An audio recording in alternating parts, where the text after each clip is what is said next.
Hello, everyone, and welcome to Converge 2023. This is RoboHead's annual user conference, and my name is Brent Otto, and I'm Director of Business Development. And you can see I did draw the short straw, so I will be presenting the last session of the user conference for the day. My session is Make Automation Work for You, so it could be very interesting. My goal is to help you save some time at the end of every month, or just maybe I can shorten your work week to 4 days and your boss will not even know. So give me 30 seconds and I'll have some more people log in.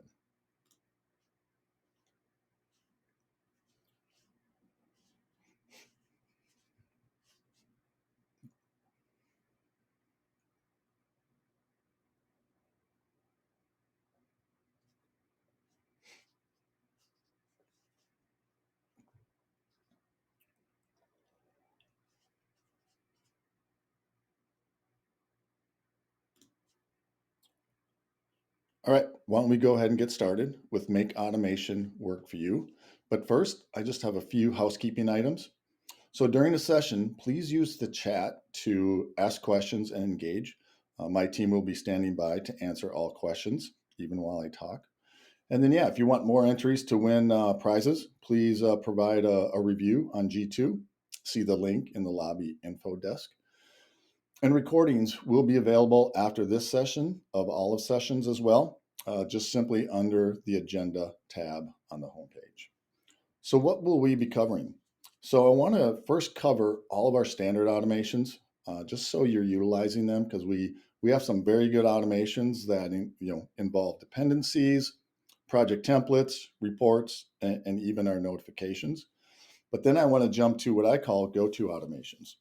These are the robo scripts that we have that I want to show you all the top robo scripts used by RoboHead users.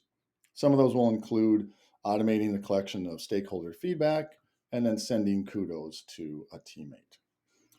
All right, so let's get into a project. So I'm going to select my automation project. So I created this project, scheduled it by the due date.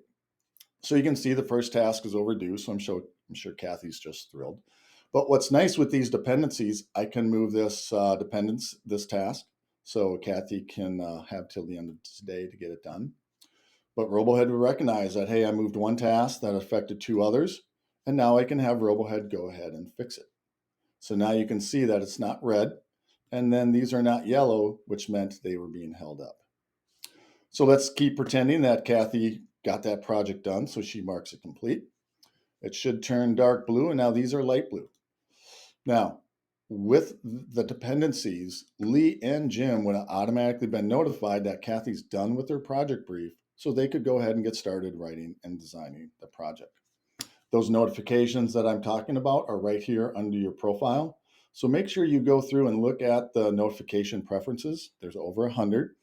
You can set them to happen immediately, or maybe they just group up by the end of the day. But make sure you go through all of those. Now, other automations we have are built into our project templates. Project templates are basically um, a holding pattern for your workflow. So as you schedule a project, go ahead and by start date, and then usually projects will have, a review. And if you consistently have reviews parts of projects, then go ahead and put that review into the project template. Will save you lots of time. Now, I want to show you my favorite feature of RoboHead is, I can have a group of designers and I can see which one's busier. So I get this resource utilization chart, but guess what? My team is not tracking their time. This is built on estimated times that are in the tasks that are part of those project templates. So as a manager, I can see who's busy and when without asking them to track time. So that's a big win. I'm typically a hero, and my team loves me. All right, so next place for some automations under reports. So our reports are very powerful. They can be shared, they can be customized, but these reports that you show here, the big thing about the automation is they can be scheduled. So you can schedule these reports for the leadership, for directors, for managers. So if I schedule this report, you can see that it runs weekly on Monday and it's delivered at 10 a.m. So set it, forget it, and then these reports can also be sent to all users. They do not need a license to get reports. Okay, let's move to the good stuff. So we have something fairly new. I mean, RoboScripts have been around for a little bit. How I like to describe the RoboScript is basically that custom automation. I always brag that RoboHead should be configured to match the way you work and not vice versa. So then that change management of using RoboHead is very limited. So some of the top three RoboScripts that are used involve archiving projects.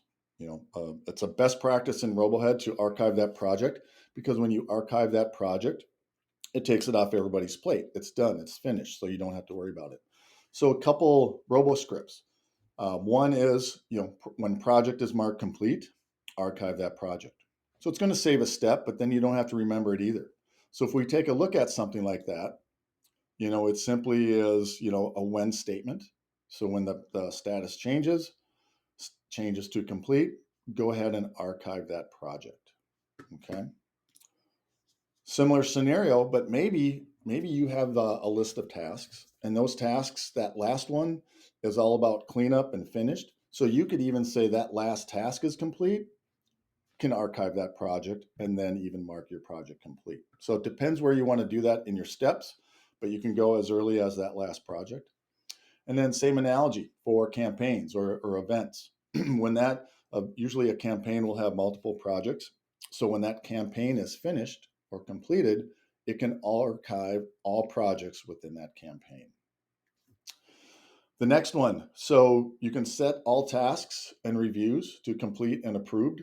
So this is another cleaning up process that takes that time. So when a project is marked complete, then what will happen is all the tasks or reviews will then be auto set to complete and approved. So that way it just cleans it up, because if the project's done, those tasks must be done.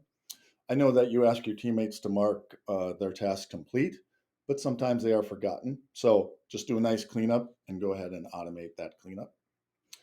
The next one, when a project is put on hold, you could set an auto script to put those tasks and reviews on hold, which makes it very nice. So if we take a peek at this one, you can see where, as it's put on hold, the status is changed on hold, and then you can see this is where it has the review and the tasks that are then put on hold. And then you could also do that vice versa, where if it's brought off on hold, and then those tasks could be not started. Now, number 6, this is very similar to having predecessors, but maybe you don't like predecessors. You don't like all that automation that might move all the tasks. Well, then you could have a RoboScript where it says when that task is complete, that next successor task will be set to in progress. And then it's ready to be worked on, and that next person could go forward. Now, number 7, when a project start dates arrives, this is kind of if you're that planner, right? If you can put projects into RoboHead, 6 months ahead of schedule, that's perfect. But when you put it in 6 months, you don't want it to be seen, right? So you could easily archive that project that you start. And then when it gets to that start date of that project would then become in progress, and then it's activated, and then you could see it. So those are for the planners that can think ahead and want stuff in RoboHead beforehand. Think of archiving it and then setting that date to be live when it hits that date. Number 8, so you can insert that project thumbnail. So if you see in your project list, you can add a thumbnail. So that way from that list view, you can see just about everything. So yeah, go ahead and have a RoboScript when that review is complete and it's a final deliverable. You could have that thumbnail appear in the list. And then my last two, these are kind of my favorite. Number 9 and 9.1 is what I like to call it. But we have satisfaction surveys. I know a lot of people don't like sending those out, but if you really want feedback from your stakeholders, from your reviewers, from your requesters, leverage those surveys to see how your team is doing. So to do that and to automate it, then go ahead and create a RoboScript. And then secondly, how can you kind of have a positive engagement throughout RoboHead? So one RoboScript is when a task is done on time, You could have a RoboScript send kudos to those team members that are getting their tasks done on time. Might be a little cheesy, but it's just kind of a nice, good reinforcement. Okay. All right. So the other thing that we like, RoboHeads, like I said, they are fairly new, but we want to hear any suggestions for RoboScripts. Those when statements, that's a build in progress for us. So if there is a RoboScript that you can't see that you can build, please submit your ideas. We'll review it, take it under advisement, and see if that's something we can add as a RoboScript. But please do not be shy about adding automations, because that's going to be the strength of RoboHead, is to, again, customize that automation. Okay, well, I hope I was able to save you some time. So just to wrap things up, recordings for the event will be available after this session. There is still time to submit a G2 review to get 10 extra entries on those fabulous prizes. And then you will be sent an email. And if you fill out that survey from that email, again, you will get 10 extra entries. And last but not least, I want to thank you from everybody here at RoboHead for taking valuable time and listening to our sessions and attending. And please, if you know people that would like to hear some of our sessions, feel free to forward them and share. So thank you again. I hope everybody has a safe and wonderful new year.